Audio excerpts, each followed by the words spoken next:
Καλώς ορίσατε στην πιο όμορφη μαγευτική παραθαλάσσια περιοχή της Αίγυπτος.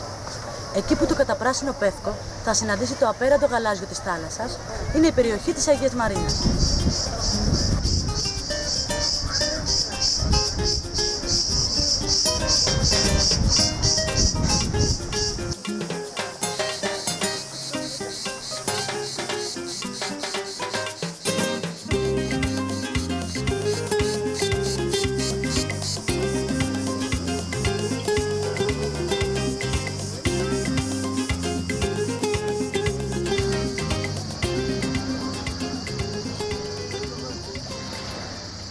Η παραλία με τη Χρυσή Αμμουδιά είναι η μεγαλύτερη και η πιο οργανωμένη της Αίγυπτος.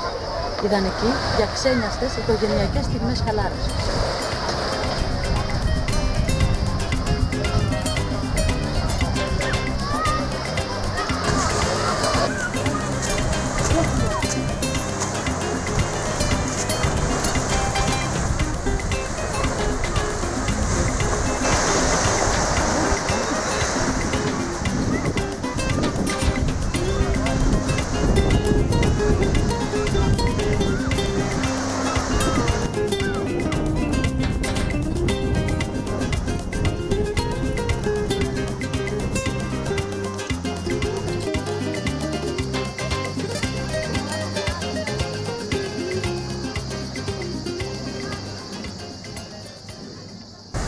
Η περιοχή πήρε το όνομά της από τη χάρη της Αγίας και το μικρό πέτρινο ξοκλήσι της που βρίσκεται στη νότια πλευρά της Χρυσής Αμμουδιάς.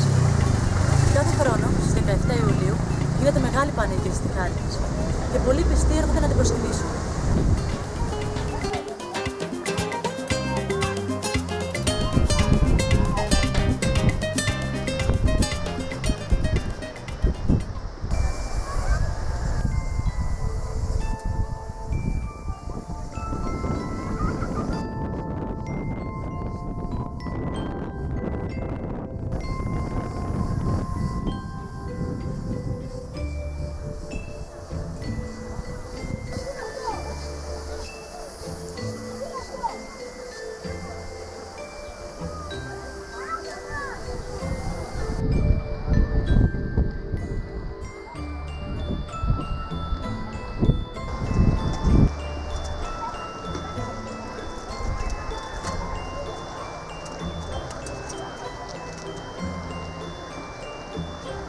Η ζωή της Αγίας ήταν συναρπαστική.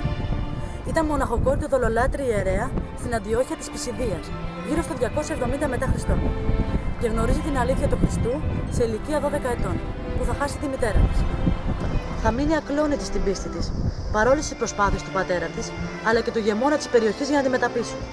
Η Αγία δεν θα φοβηθεί ακόμα και τα βασανιστήρια που θα υποστεί, αλλά με τη δύναμη του Ιησού Χριστού θα περάσει τις βάρβαρες δοκιμασίες. Δεν θα προσκυνήσει τα είδωλα σε μια τελετή των ειδώνων και μέσα στη φυλακή θα αντιμετωπίσει τον ίδιο τον διάβολο.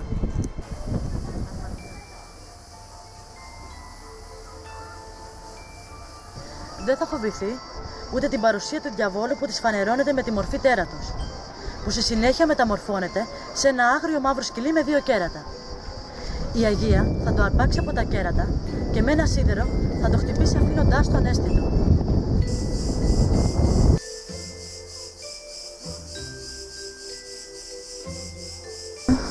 Πολλοί ειδωλολάτρες θα πιστέψουν στον Χριστό, βλέποντας τη δύναμη και το θάρρος της Αγίας, που σε πολύ νεαρή ηλικία αντιμετώπισε όλες αυτές τις προκλήσεις.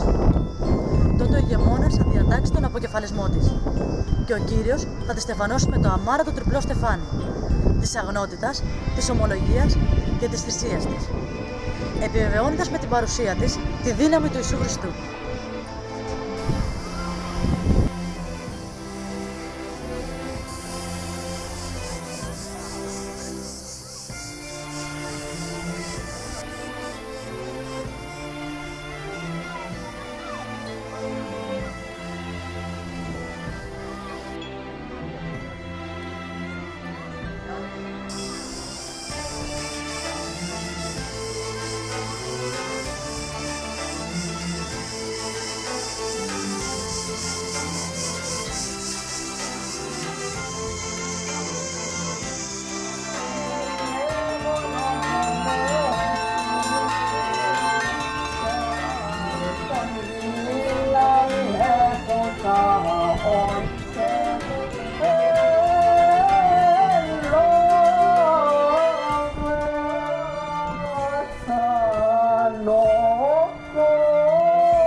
των παρενθυσκομένων, υγείας, βοήθειας των αυτονίκομεν.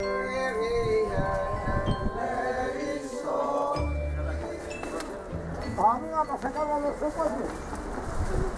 σε